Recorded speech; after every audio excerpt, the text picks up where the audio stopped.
തീർത്ത ബാഗെടുത്ത് ഗേറ്റിലേക്ക് ഇറങ്ങിയപ്പോൾ അമൃത ഒപ്പം ചെന്നു. അവർ വരുന്നത് കണ്ട് മാധവ് കാറിൽ നിന്നും ഇറങ്ങി ശിവുവിൻ്റെ കയ്യിൽ നിന്നും ബാഗ് വാങ്ങിക്കൊണ്ട് അവളെ ചേർത്ത് നിർത്തി.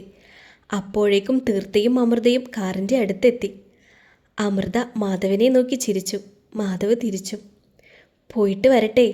അമൃതയുടെ കയ്യിൽ പിടിച്ചുകൊണ്ട് തീർത്ത പറഞ്ഞു. സന്തോഷമായിരിക്കെ. അവളെ ചേർത്ത് പിടിച്ചുകൊണ്ട് അമൃത പറഞ്ഞു.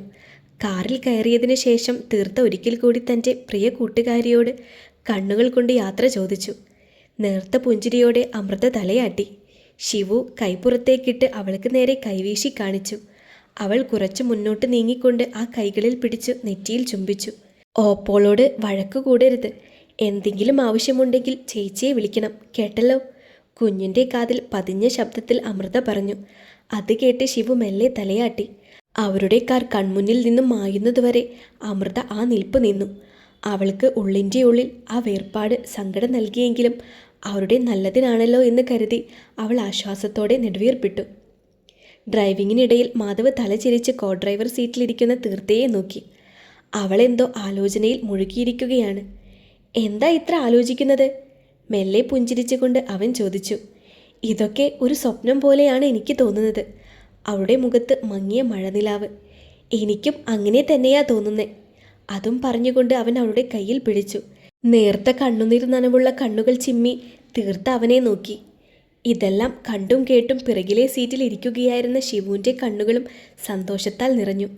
ആരും കാണാതെ അവളത് പുറം കൈകൊണ്ട് തുടച്ചു. കാറ് മേലേടത്തിൻ്റെ ഗേറ്റ് കടന്ന് അകത്തേക്ക് കയറി പോർച്ചിലെത്തി. കാറിൻ്റെ ശബ്ദം കേട്ടതും പാർവതി വീടിനുള്ളിൽ നിന്നും വേഗത്തിൽ ഇറങ്ങി വന്നു. കാറിൽ നിന്നും ആദ്യം ഇറങ്ങിയത് മാധവായിരുന്നു. പിറകെ നേർത്ത ഭയത്തോടെ തീർത്തയും ഇറങ്ങി. അവസാനമാണ് ശിവു ഇറങ്ങിയത്. ഉമ്മറത്ത് നിന്ന പാർവതിയെ കണ്ടപ്പോൾ ശിവു പേടിയോടെ ഓപ്പോൾക്ക് പിറകിലേക്ക് പതുങ്ങി. മാധവിനൊപ്പം തീർത്തയെയും ശിവുവിനെയും കണ്ടപ്പോൾ പാർവതിയുടെ മുഖം ഒരു നിമിഷം കടുത്തുപോയെങ്കിലും ഉടൻ അടക്കി. ഇവരെ കൊണ്ടുവരാൻ പോയതാണോ നീ? എന്നാ പിന്നെ ഒരു വാക്ക് പറഞ്ഞിട്ട് പോയിക്കൂടെ? വെറുതെ മനുഷ്യനെ ആദി പിടിപ്പിക്കാൻ. പാർവതി മുറുമുറുത്തു. വാ. അമ്മയുടെ വാക്കുകൾക്ക് ചെവി കൊടുക്കാതെ മാധവ് തീർത്തയുടെയും ശിവുവിൻ്റെയും കൈപിടിച്ച് മേലിടത്തേക്ക് കയറി. ഉള്ളിലെ അനിഷ്ടം എത്രയൊക്കെ മറച്ചു പിടിക്കാൻ ശ്രമിച്ചെങ്കിലും പാർവതിയുടെ മുഖത്ത് അത് വ്യക്തമായി തെളിഞ്ഞു നിന്നിരുന്നു. പാർവതിയെയും മറികടന്നുകൊണ്ട് തീർത്ത മേലിടത്തിൻ്റെ അകത്തളത്തിൽ കാലുകുത്തി. നിമിഷനേരം കൊണ്ട് കഴിഞ്ഞുപോയ തൻ്റെ ജീവിതം ഒരു സിനിമ പോലെ തീർത്തയുടെ മനസ്സിൽ മിന്നിമാഞ്ഞു. അടിച്ചിറക്കിയിടത്തേക്ക് ആദരവോടെ കയറി വരാൻ കഴിഞ്ഞു. അതും സർവ്വ അധികാരത്തോടെയും. അവളുടെ ചുടിയിൽ ഒരു പുഞ്ചിരി വിടർന്നു. അപ്പോഴേക്കും ഹാളിലെ ശബ്ദം കേട്ട് ജാനകി അവിടേക്ക് വന്നു. അപ്രതീക്ഷിതമായി തീർത്തയെയും ശിവുവിനെയും കണ്ട് അവരൊന്ന് അന്താളിച്ചു. പിന്നെ നിറകണ്ണുകളോടെ ഓടി വന്ന് ഇരുവരെയും ചേർത്ത് പിടിച്ചു. കണ്ണീരുകൊണ്ട് അവർ അവളോട് മാപ്പ് ചോദിച്ചു. ചിറ്റ കരയല്ലേ, ശിവുവിന് വിഷമാവും. കണ്ണ് നിറച്ച് നിൽക്കുന്ന ശിവുവിനെ ചേർത്ത് പിടിച്ചുകൊണ്ട് തീർത്ത പറഞ്ഞു. ജാനകി വേഗം കണ്ണ് തുടച്ചു. പിന്നെ ശിവുവിനെ ചേർത്ത് പിടിച്ചു നെറ്റിയിൽ ചുംബിച്ചു. പിന്നെ മതി വരാത്തതുപോലെ കവളിലും കണ്ണിലും തുടരെ തുടരെ ചുംബനങ്ങൾ കൊണ്ട് മൂടി. ഇതെല്ലാം കണ്ടുകൊണ്ട് മുഖം കയറ്റി പിടിച്ച് നിൽക്കുകയാണ് പാർവതി. അവർക്ക് എന്തൊക്കെയോ പറയണമെന്നുണ്ടെങ്കിലും സാഹചര്യം അതിന് അനുവദിക്കാത്തത് കൊണ്ട് എല്ലാം ഉള്ളിലടക്കി പിടിച്ച് നിൽക്കുകയാണ്. ചിറ്റേ, റൂമിലെല്ലാം സെറ്റല്ലേ? അകത്തേക്ക് കയറി വന്ന മാധവ് ചോദിച്ചു. ആ, ജാനകി തലയാട്ടി. അപ്പോഴാണ് അവൻ എല്ലാ കാര്യവും ജാനകിയോട് പറഞ്ഞിട്ടുണ്ടെന്ന് പാർവതിക്ക് മനസ്സിലായത്. കൊള്ളാം, പെറ്റ തള്ളയോട് അവനൊന്നും പറയാൻ കഴിയില്ല. അവർ ദേഷ്യത്തിൽ മനസ്സിൽ പിറുപിറുത്തു.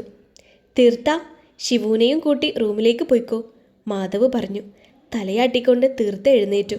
ശിവുവിൻ്റെ റൂമിൽ എല്ലാ സാധനങ്ങളും അതുപോലെ തന്നെയുണ്ട്. യൂണിക്കോൺ പാവയും. കുഞ്ഞിൻ്റെ താടിത്തുമ്പിൽ തട്ടിക്കൊണ്ട് അവൻ പറഞ്ഞു.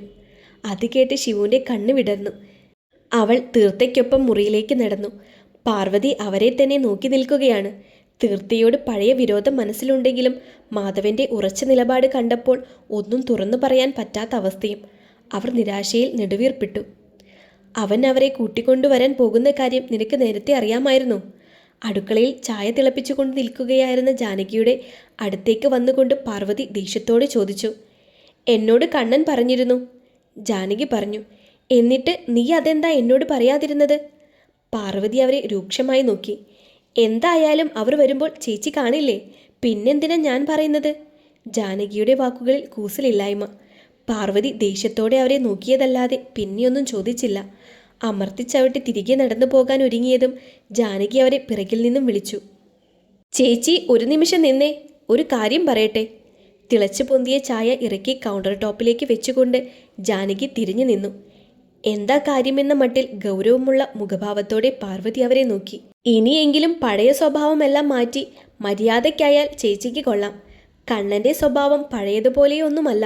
അത് ചേച്ചിക്ക് മനസ്സിലായിട്ടുണ്ടാകുമല്ലോ. മര്യാദയ്ക്ക് നിന്നാൽ എല്ലാവർക്കും സന്തോഷത്തോടെ ഇവിടെ കഴിയാം. അതല്ല, സീരിയലിലെ അമ്മായിയമ്മമാരുടെ സ്വഭാവം എടുക്കാനാണ് ഭാവമെങ്കിൽ മാധവ് അവളെയും കൂട്ടി എങ്ങോട്ടെങ്കിലും പോകും. ചിലപ്പോൾ ശേഷക്രിയ ചെയ്യാൻ പോലും അവൻ തിരികെ ഈ പടി കടന്നെന്ന് വരില്ല. അതുകൊണ്ട് ഇപ്പോഴെങ്കിലും നന്നായ ചേച്ചിക്ക് കൊള്ളാം. വയസ്സുകാലത്ത് മകൻ്റെ കയ്യിൽ നിന്നും ഒരല്പം വെള്ളം വാങ്ങി കുടിച്ച് മരിക്കാനുള്ള യോഗമുണ്ടാകും. അതല്ല എങ്കിൽ...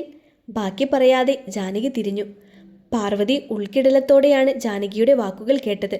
അവരുടെ മനസ്സ് ഒരു നിമിഷം കൊണ്ട് പതറിപ്പോയി. തിരിച്ചൊന്നും പറയാനാകാത്ത വിധം നാവും തൊണ്ടയും വരണ്ടൊട്ടി. മെല്ലെ അവൾ തിരിഞ്ഞു നടന്നു. ഓപ്പേ, ഇന്ന് ഞാൻ അപ്പുറത്തെ റൂമിലാണോ കിടക്കേണ്ടത്? വാർഡ്രോബിൽ തൻ്റെ വസ്ത്രങ്ങൾ മടക്കി വയ്ക്കുകയായിരുന്ന തീർത്ഥയോട് ശിവു ചോദിച്ചു. അവളുടെ കയ്യിൽ അച്ചമ്മ വാങ്ങിക്കൊടുത്ത യൂണിക്കോണിൻ്റെ പാവ ഇരിപ്പുണ്ടായിരുന്നു. പിന്നെ തീർത്ത അവളെ നോക്കി. ഞാൻ അവിടെ കിടന്നോളാം. എനിക്കതാ ഇഷ്ടം. എൻ്റെ ക്ലാസ്സിലെ മിക്ക കുട്ടികൾക്കും സ്വന്തമായി റൂമൊക്കെയുണ്ട്. അവരിങ്ങനെ ഒറ്റയ്ക്ക് കിടക്കുന്ന കാര്യമൊക്കെ പറയുമ്പോൾ ഞാനും കൊതിച്ചിട്ടുണ്ട് ഇതുപോലെ ഒരു റൂം നമ്മുടെ വീട്ടിലും ഉണ്ടായിരുന്നുവെങ്കിൽ. ശിവു സന്തോഷത്തോടെ പറഞ്ഞു. അത് കേട്ട് തീർത്ത ചിരിച്ചു. പെട്ടെന്നാണ് ഇടിവെട്ടുന്ന ശബ്ദം ഇരുവരുടെയും കാതു തുളച്ചത്. ശിവു പേടിയോടെ തീർത്തയോട് ചേർന്നിരുന്നു. ഇതെന്താ പതിവില്ലാതെ ഇടിയൊക്കെ? കുഞ്ഞിനെ സമാധാനിപ്പിച്ച് ഒരിടത്തിരുത്തിക്കൊണ്ട് അവൾ പതിയെ ചെന്ന് പാതി തുറന്നു കിടക്കുന്ന ജനൽ അടച്ചു കുറ്റിയിട്ടു.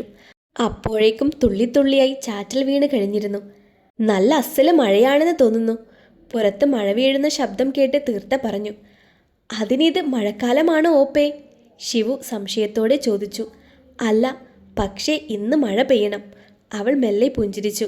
അവളുടെ ആ ചിരിയുടെ അർത്ഥം മനസ്സിലാകാതെ ശിവു ആ മുഖത്തേക്ക് തന്നെ സൂക്ഷിച്ചു നോക്കി. പെട്ടെന്ന് വാതിലിൽ തട്ടുന്ന ശബ്ദം കേട്ട് തീർത്ത ചെന്ന് വാതിൽ തുറന്നു. മുൻപിൽ പാർവതി. അവരോട് എന്ത് ചോദിക്കുമെന്നറിയാതെ നിശബ്ദയായി അവൾ ആ മുഖത്തേക്ക് നോക്കി നിന്നു. ശിവു ഭക്ഷണം കഴിച്ചോ? ശിവുവിനെ നോക്കിയാണ് പാർവതി ചോദിച്ചത്. ആ ചോദ്യം കേട്ട് തീർത്ത അല്പം അമ്പരന്ന് നോക്കി. പാർവതി ഇങ്ങനെ ചോദിക്കുമെന്ന് അവൾ പ്രതീക്ഷിച്ചില്ല.